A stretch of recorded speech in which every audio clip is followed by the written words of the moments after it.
My mother Dorothy lived at Waddington, where the family ran the butcher's shop.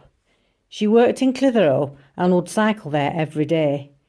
Some mornings she would stop off for a swim in the river by Brungley Bridge and then carry on to work. This would have been in the 1930s.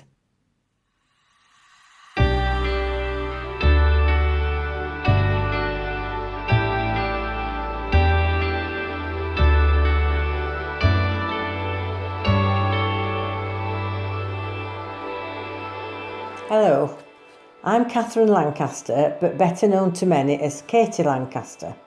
I wrote this little poem about the River Ribble a few years ago, and it has been hiding away in a drawer collecting dust ever since.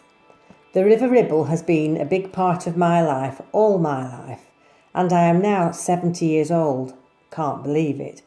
My poem is called Our River, Which River? Our mysterious river that starts as a stream, high above Settle, a fell walker's dream.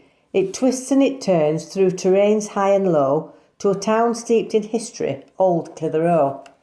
Our welcoming river where I swam as a child, oblivious of danger and thoughts running wild. Those days I will treasure, but parts of me know that the threats from pollution continue to grow. Our bounteous river that rises and falls, that beckons my loved one from within the four walls to fish in its waters and return with a catch, just man versus river, a time-honoured match. Our mischievous river that once cast a spell on a young Waddow housemaid who was called Peg O'Nell. She drowned in its arms such a long time ago, but her spirit still lurks in the waters below. Our intelligent river remembers such things as bathing huts, hipping stones, boating and swings, Seg Holes, Pig Hill and King Henry VI. Historical names it can add to the list. Our elegant river I'm so proud to have known, ecologically sound it has watched as I've grown, from a girl to a wife to a mother and gran. You can confidently say I'm its #1 fan. Our powerful river that flows to the sea, through Preston to Lytham, where it ends its journey. Many miles it has travelled downstream from its source. Our river, which river? The Ribble, of course. The following little stories are just some of my very happy childhood memories of the River Ribble. The years would be mainly 1956, 1957, 1958 and 1959.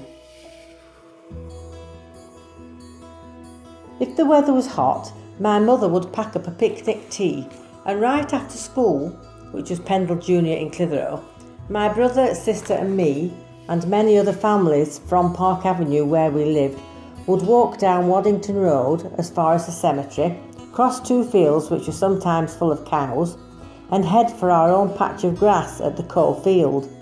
Each family had their own little space. We would then walk barefoot down the steep grassy bank and into the river. We always swam across the narrowest part of the river, by the cut, and sometimes shoals of little fish would swim alongside us. Once across, we would walk up the slippery ledge with a very steep drop on one side and head for the shallower waters. No health and safety then. We would play with lilos, rubber rings and inner tubes. These were very happy, carefree times. We knew where the water was deep and we knew where the water was shallow, and we were always very much aware of Peg O'Nell, the River Sprite.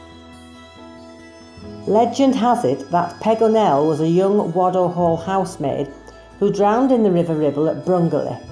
Every 7 years, as a River Sprite, she was reputed to claim a human sacrifice. As a child, I was always very aware of this when swimming in the river. Sadly, one of my grandmother's older sisters, she had 5, actually drowned in the River Ribble, albeit a suicide.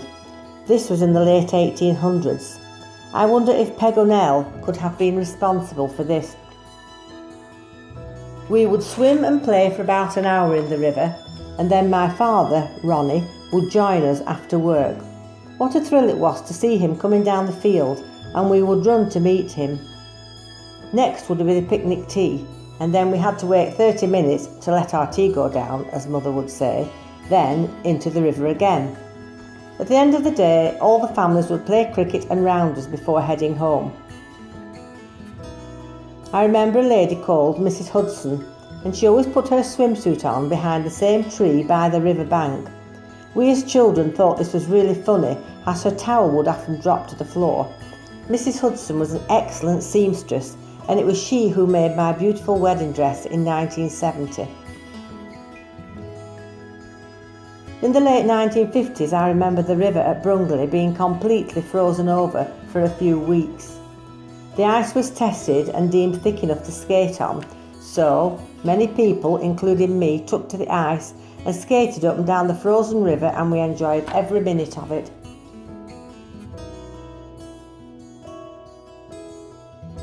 We also used to swim by the bathing huts, which are off the bottom path of Brungley Park, and also at Spikes, some called it Sparks, pit, which was further around the river. We would take our tents and a picnic tea to Spikes pit, and we used to skim pebbles into the river from a little pebbly, sandy beach area there. My husband Barry has fished the Ribble from being a small boy and has landed many fish over the last 60 years.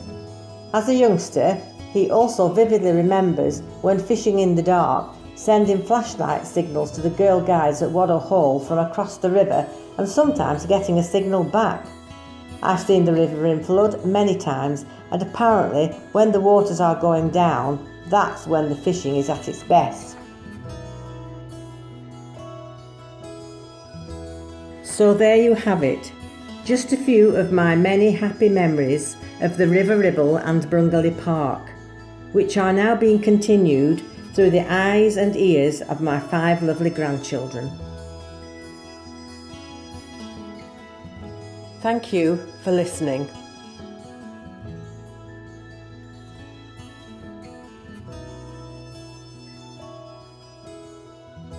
Our Talking Rivers series of audio productions has been brought to you by Ribble Rivers Trust as part of the Ribble Life Together project. It celebrates the rich cultural, social and natural heritage of the Ribble Catchment. Creating the series has been made possible by National Lottery players through the Heritage Lottery Fund. This episode was recorded and edited by Harvey Hamilton Thorpe. For more episodes and information, visit ribblelifetogether.org.